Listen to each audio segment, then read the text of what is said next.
latches. That, like that. That goes up. Now you can stand where your gun turret. Check this out.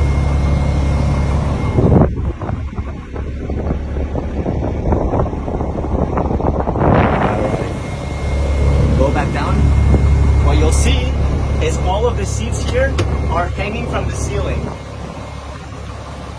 There's absolutely nothing attached to the bottom. That's because this vehicle is bomb-proof. Over here, what you have, push that and then turn, and that's how you can point out any weapon. This right here is your weapon holder. You have easy access to just go straight through there. Front. This right here controls the battery. That controls the ignition. This controls the tire pressure. And all of the buttons are huge so that the people at the front can focus on driving without having to look too much at the buttons.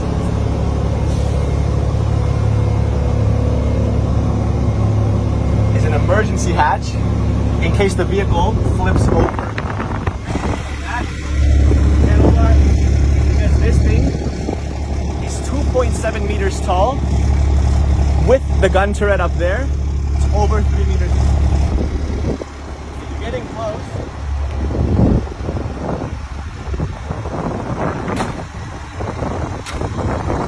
you'll see that the back has this V shape, and that's to disperse any impact from bombs.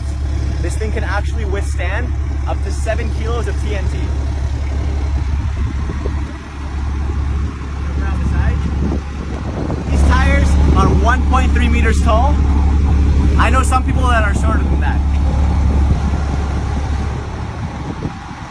This is the Nissan, made in the UAE. Let's take it for a spin.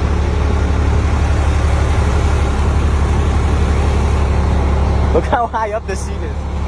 Oh.